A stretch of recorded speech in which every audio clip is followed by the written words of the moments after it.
سازش اور غداری کے مجرموں کا خون قاہرہ کی ریت نے ابھی اپنے اندر جذب نہیں کیا تھا کہ سلطان صلاح الدین ایوبی کا بھائی تقی الدین اس کے بلاوے پر 200 منتخب سواروں کے ساتھ قاہرہ پہنچ گیا۔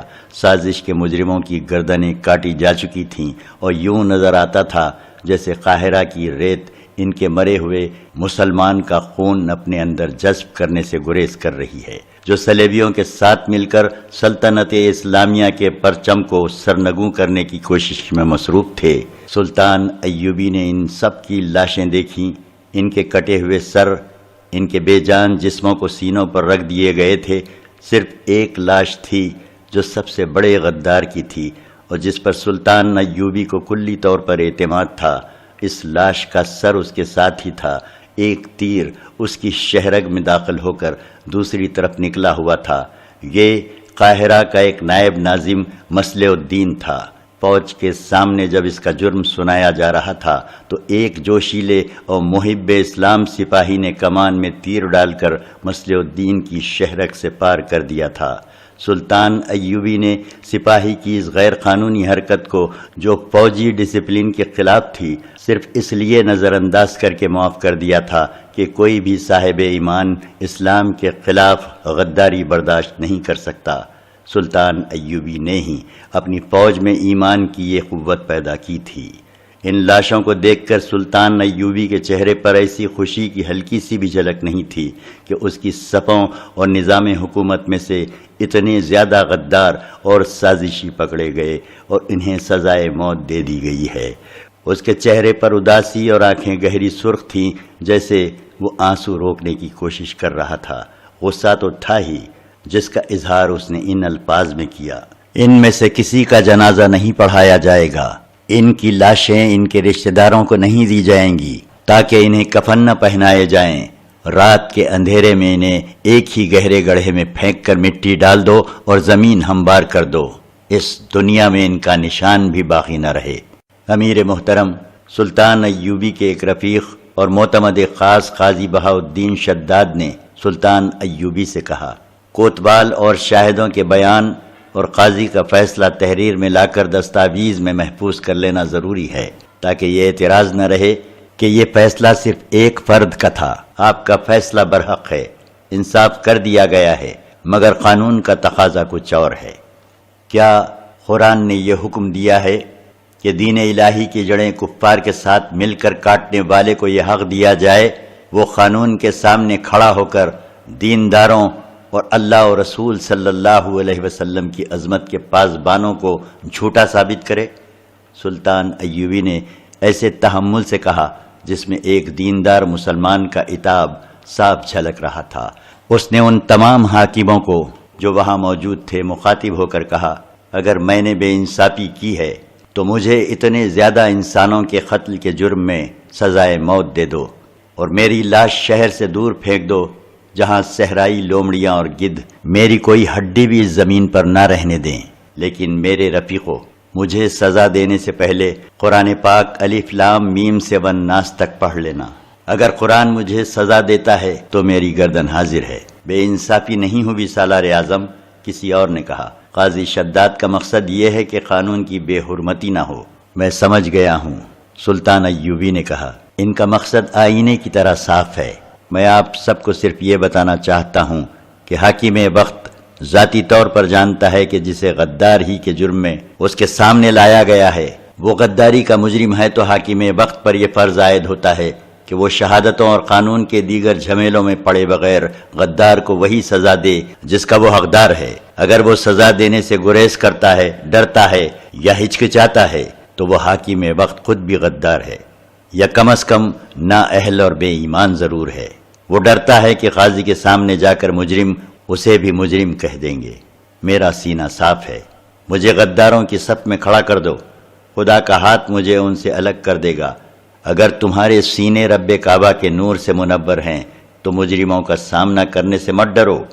تاہم میرے دوست بہاؤالدین نے جو مشورہ دیا ہے اس پر عمل کرو، کاغذات تیار کر کے محترم قاضی سے فیصلہ تحریر کرا لو۔ ظاہر ہے کہ یہ فیصلہ ان کا نہیں ہوگا۔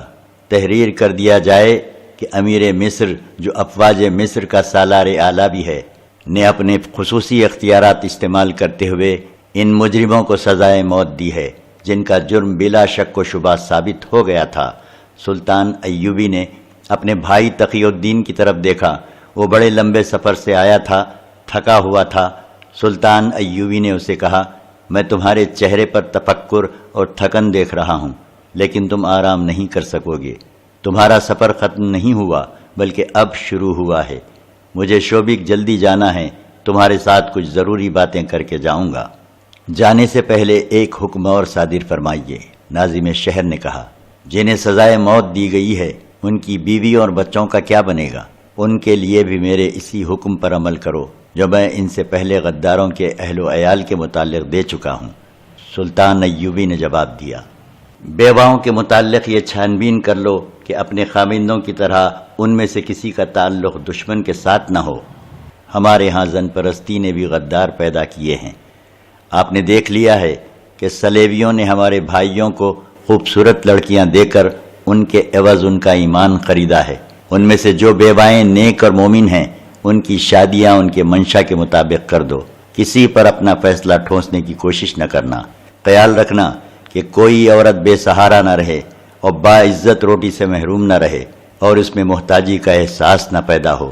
اور یہ بھی خیال رکھنا کہ ان کے کانوں میں کوئی یہ نہ پھونک دے کہ ان کے خاوندوں کو بے گناہ سزائے موت دی گئی ہے۔ انہیں ذہن نشین کرا دو کہ تم خوش قسمت ہو کہ ایسے گناہگار خاوندوں سے نجات مل گئی ہے، اور ان کے بچوں کو تعلیم و تربیت خصوصی انتظامات کے تحت کرو۔ تمام اخراجات بیت المال سے لے لو۔ غداروں کے بچے غدار نہیں ہوا کرتے بشرطے کہ ان کی تعلیم و تربیت صحیح ہو۔ یہ سب مسلمانوں کے بچے ہیں۔ ان کی تعلیم و تربیت ایسی ہو کہ ان میں محرومی کا احساس پیدا نہ ہو۔ کہیں ایسا نہ ہو کہ باپ کے گناہ کا کفارہ بچے کو ادا کرنا پڑے۔ سلطان ایوبی کو واپسی کی جلدی تھی۔ اسے فکر یہ تھی کہ اس کی غیر حاضری میں سلیبی کوئی جنگی کارروائی نہ کریں۔ نور الدین زنگی کی بھیجی ہوئی کمک تو وہاں کرک اور شوبک کے علاقے میں پہنچ چکی تھی۔ قاہرہ کی فوج بھی ادھر جا رہی تھی، لیکن ان دونوں فوجوں کو اس علاقے سے روشناس کرانا تھا۔ اس نے اپنے دفتر میں جا کر اپنے بھائی تقی الدین، علی بن سفیان، اس کے نائب حسن بن عبداللہ کوتوال، غیاث بلبین اور چند ایک نائبین اور حکام کو بلا لیا۔ وہ زیادہ تر ہدایات تقی الدین کو دینا چاہتا تھا۔ اس نے اجلاس میں اعلان کیا کہ اس کی غیر حاضری میں اس کا بھائی تقی الدین قائم مقام امیر مصر اور یہاں کی افواج کا سالار اعلیٰ ہوگا، اور اسے اتنے ہی اختیارات حاصل ہوں گے جو سلطان ایوبی کے اپنے تھے۔ تقی الدین سلطان ایوبی نے اپنے بھائی سے کہا، آج سے دل سے نکال دو کہ تم میرے بھائی ہو۔ نااہلی، بددیانتی، کوتاہی، غداری یا سازش اور بے انصافی کا ارتکاب کرو گے تو اسی سزا کے مستحق سمجھے جاؤ گے جو شریعت کے قانون میں درج ہے۔ میں اپنی ذمہ داریوں کو اچھی طرح سمجھتا ہوں امیر مصر، تقی الدین نے کہا، اور ان خطروں سے بھی آگاہ ہوں جو مصر کو درپیش ہیں۔ صرف مصر کو نہیں، سلطان ایوبی نے کہا، یہ خطرے سلطنت اسلامیہ کو درپیش ہیں اور اسلام کے فروغ اور سلطنت کی توسیع کے لیے بہت بڑی رکاوٹ ہیں۔ ہمیشہ یاد رکھو کہ کوئی بھی خطہ جو سلطنت اسلامیہ کہلاتا ہے وہ کسی ایک فرد یا گروہ کی جاگیر نہیں، وہ خدائے عز و جل کی سرزمین ہے، اور تم سب اس کے پاسبان اور امین ہو۔ اس کی مٹی کا ذرہ ذرہ تمہارے پاس امانت ہے۔ اس کی مٹی بھی جب اپنے کام میں لانا چاہو تو سوچ لو، کسی دوسرے انسان کا حق تو نہیں مار رہے، خدا کی امانت میں خیانت تو نہیں کر رہے۔ میری باتیں غور سے سن لو تقی الدین۔ اسلام کی سب سے بڑی بدنصیبی یہ ہے کہ اس کے پیروکاروں میں غداروں اور سازش پسندوں کی تعداد بہت زیادہ ہے۔ کسی قوم نے اتنے غدار پیدا نہیں کیے جتنے مسلمانوں نے کیے ہیں۔ یہاں تک کہ ہماری تاریخ جو جہاد اور اللہ کے نام پر جنگ و جدل کی قابل فخر تاریخ ہے، غداری کی بھی تاریخ بن گئی ہے، اور اپنی قوم کے خلاف سازش گری ہماری روایت بن گئی ہے۔ علی بن سفیان سے پوچھ تقی، ہمارے وہ جاسوس جو سلیبیوں کے علاقوں میں سرگرم رہتے ہیں بتاتے ہیں کہ سلیبی حکمران مذہبی پیشوا اور دانشوران اسلام کی اس کمزوری سے واقف ہیں کہ مسلمان زن، زر اور اقتدار کی لالچ میں اپنے مذہب، اپنے ملک اور اپنی قوم کا تختہ الٹ دینے سے بھی گریز نہیں کرتا۔ سلطان ایوبی نے اجلاس کے شرکا پر نگاہ دوڑائی اور کہا، ہمارے جاسوسوں نے ہمیں بتایا ہے کہ صلیبیوں نے اپنے جاسوسوں کو ذہن نشین کرایا ہے کہ مسلمان کی تاریخ جتنی فتوحات کی ہے اتنی ہی غداری کی تاریخ ہے۔ مسلمانوں نے اتنی فتوحات حاصل نہیں کی جتنے غدار پیدا کیے ہیں۔ مسلمان خلافت پر ایک دوسرے کے خلاف لڑنے کے لیے اٹھ کھڑے ہوئے۔ انہوں نے اقتدار کی خاطر ایک دوسرے کو قتل کیا۔ ایک خلیفہ یا امیر مقرر ہوا تو خلافت اور امارت کے دوسرے امیدواروں نے اس کے خلاف یہاں تک سازشیں کیں کہ اسلام کے دشمنوں تک سے در پردہ مدد لی، اور جس کے ہاتھ میں خلافت اور امارت آ گئی اس نے ہر اس قائد کو قتل کرایا جس سے اقتدار کو خطرہ محسوس ہوا۔ قومی وقار ختم ہوتا گیا اور ذاتی اقتدار رہ گیا، پھر تحفظ اسی کا ہوتا رہا۔ سلطنت کی توسیع ختم ہوئی، پھر سلطنت کا دفاع ختم ہوا اور پھر سلطنت سکڑنے لگی۔ صلیبی ہماری اس تاریخی کمزوری سے آگاہ ہیں۔ ہم لوگ ذاتی اقتدار کے تحفظ اور استحکام کے لیے سلطنت کا بہت بڑا حصہ بھی قربان کرنے کو تیار ہو جاتے ہیں۔ یہی ہماری تاریخ بنتی جا رہی ہے۔ تقی الدین اور میرے رفیقوں، میں جب ماضی پر نگاہ ڈالتا ہوں اور جب اپنے موجودہ دور میں غداروں کی بھرمار اور سازشوں کے جال کو دیکھتا ہوں تو یہ خطرہ محسوس کرتا ہوں کہ ایک وقت آئے گا کہ مسلمان تاریخ کی تحریروں کے ساتھ بھی غداری کریں گے۔ وہ قوم کی آنکھوں میں دھول جھونک کر لکھیں گے کہ وہ بہادر ہیں اور انہوں نے دشمن کو ناکوں چنے چبوا دیے ہیں، مگر در پردہ دشمن کو دوست بنائے رکھیں گے، اپنی شکستوں پر پردے ڈالے رکھیں گے۔ سلطنت اسلامیہ سکڑتی چلی جائے گی اور ہمارے خود ساختہ خلیفے اس کا الزام کسی اور پر تھوپیں گے۔ مسلمانوں کی ایک نسل ایسی آئے گی جن کے پاس صرف نعرہ رہ جائے گا، اسلام زندہ باد۔ وہ نسل اپنی تاریخ سے آگاہ نہیں ہوگی۔ اس نسل کو یہ بتانے والا کوئی نہ ہوگا کہ اسلام کے پاسبان اور علمبردار وہ تھے جو وطن سے دور، ریگزاروں میں، پہاڑوں میں، وادیوں میں، اجنبی ملکوں میں جا کر لڑے۔ وہ دریا اور سمندر پھلانگ گئے، انہیں کڑکتی بجلیاں، آندھیاں اور اولوں کے طوفان بھی نہ روک سکے۔ وہ ان ملکوں میں لڑے جہاں کے پتھر بھی ان کے دشمن تھے۔ وہ بھوکے لڑے، پیاسے لڑے، ہتھیاروں اور گھوڑوں کے بغیر بھی لڑے۔ وہ زخمی ہوئے تو کسی نے ان کے زخموں پر مرہم نہ رکھا۔ وہ شہید ہوئے تو ان کے رفیقوں کو ان کے لیے قبریں کھودنے کی مہلت نہ ملی۔ وہ خون بہاتے گئے، اپنا بھی اور دشمن کا بھی، اور پیچھے ایوان خلافت میں شراب بہتی رہی، برہنہ لڑکیوں کے ناچ ہوتے رہے۔ یہودی اور صلیبی سونے سے اور اپنی بیٹیوں کے حسن سے ہمارے خلیفوں اور ہمارے امیروں کو اندھا کرتے گئے۔ جب خلیفوں نے دیکھا کہ قوم ان کی تیغ زنوں کی پجاری ہوتی جا رہی ہے جنہوں نے یورپ اور ہندوستان میں اسلام کے جھنڈے گاڑ دیے ہیں، تو خلیفوں نے ان مجاہدین اسلام پر لوٹ مار اور زناکاری جیسے الزام تھوپنے شروع کر دیے۔ انہیں کمک اور رسد سے محروم کر دیا۔ مجھے قاسم کا وہ کمسن اور خوبرو بیٹا یاد آتا ہے جس نے اس حال میں ہندوستان کے ایک طاقتور حکمران کو شکست دی اور ہندوستان کے اتنے بڑے حصے پر قبضہ کر لیا تھا کہ اس نے کمک نہیں مانگی، رسد نہیں مانگی، مفتوحہ علاقوں کا ایسا انتظام کیا کہ ہندو اس کے غلام ہو گئے اور اس کی شفقت سے متاثر ہو کر مسلمان ہو گئے۔ جب یہ لڑکا یاد آتا ہے تو دل میں درد اٹھتا ہے۔ اس وقت کے خلیفہ نے اس کے ساتھ کیا سلوک کیا؟ اس پر زنا کا الزام عائد کیا اور مجرم کی حیثیت سے واپس بلایا۔ سلطان ایوبی کو ہچکی سی آئی اور وہ خاموش ہو گیا۔ بہاؤالدین شداد اپنی یادداشتوں میں لکھتا ہے، میرا عزیز دوست سلطان ایوبی اپنی فوج کے سینکڑوں شہیدوں کی لاشیں دیکھتا تو اس کی آنکھوں میں چمک اور چہرے پر رونق آ جایا کرتی تھی، مگر صرف ایک غدار کو سزائے موت دے کر جب اس کی لاش کو دیکھتا تو اس کا چہرہ بجھ جاتا اور آنکھوں سے آنسو جاری ہو جاتے تھے۔ محمد بن قاسم کا ذکر کرتے کرتے اسے ہچکی آئی اور وہ خاموش ہو گیا۔ وہ دیکھ رہا تھا کہ وہ آنسو روک رہا ہے۔ کہنے لگا، دشمن اس کا کچھ نہ بگاڑ سکا، اپنوں نے اسے شہید کر دیا۔ دشمن نے اسے فاتح تسلیم کیا، اپنوں نے اسے زانی کہا۔ صلاح الدین ایوبی نے زیاد کے بیٹے طارق کا بھی ذکر کیا، اور اس روز وہ انتہائی جذباتی ہو گیا تھا۔ اس کی زبان رکتی ہی نہیں تھی، حالانکہ وہ کمگو تھا۔ حقیقت پسند تھا، ہم سب پر خاموشی طاری تھی اور ہم سب جسم کے اندر عجیب سا اثر محسوس کر رہے تھے۔ صلاح الدین ایوبی بلا شک و شبہ عظیم قائد تھا، وہ ماضی کو نہیں بھولتا تھا، حال کے خطروں اور تقاضوں سے نبردآزما رہتا اور اس کی نظریں صدیوں بعد آنے والے مستقبل پر لگی رہتی تھیں۔ صلیبیوں کی نظریں ہمارے مستقبل پر لگی ہوئی ہیں، سلطان ایوبی نے کہا۔ صلیبی حکمران اور فوجی حکام کہتے ہیں کہ وہ اسلام کو ہمیشہ کے لیے ختم کر دیں گے، وہ ہماری سلطنت پر قابض نہیں ہونا چاہتے، وہ ہمارے دلوں کو نظریات کی تلوار سے کاٹنا چاہتے ہیں۔ میرے جاسوسوں نے مجھے بتایا ہے کہ صلیبیوں کا سب سے زیادہ اسلام دشمن بادشاہ فیلپس اگسٹس کہتا ہے کہ انہوں نے اپنی قوم کو ایک مقصد دے دیا ہے اور ایک روایت پیدا کر دی ہے کہ اب صلیبیوں کی آنے والی نسلیں اس مقصد کی تکمیل کے لیے سرگرم رہیں گی۔ ضروری نہیں کہ وہ تلوار کے زور سے اپنا مقصد حاصل کریں گے، ان کے پاس کچھ حربے اور بھی ہیں۔ تقی الدین، جس طرح ان کی نظر مستقبل پر ہے اسی طرح ہمیں بھی مستقبل پر نظر رکھنی چاہیے۔ جس طرح انہوں نے ہم میں غدار پیدا کرنے کی روایت قائم کر دی ہے، اسی طرح ہمیں ایسے ذرائع اختیار کرنے چاہیے کہ غداری کے جراثیم ہمیشہ کے لیے ختم ہو جائیں۔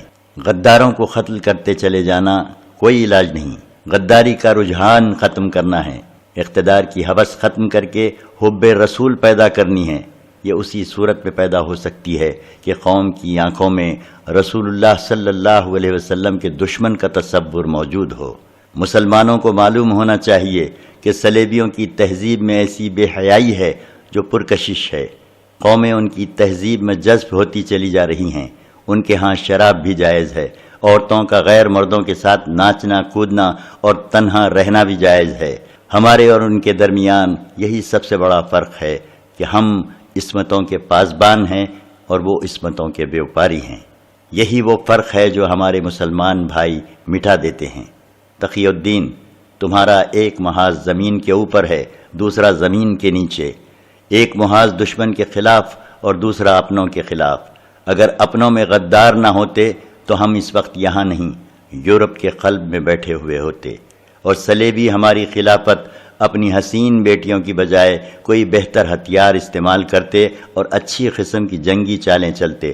ایمان کی حرارت تیز ہوتی تو اس وقت تک صلیب ایندھن کی طرح جل چکی ہوتی۔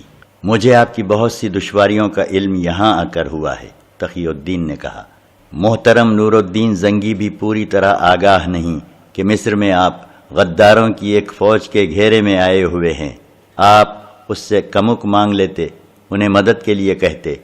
تقی بھائی، سلطان ایوبی نے جواب دیا، مدد صرف اللہ سے مانگی جاتی ہے، وہ اپنوں سے مانگی جائے یا غیروں سے اپنا ایمان کمزور کر دیتی ہے۔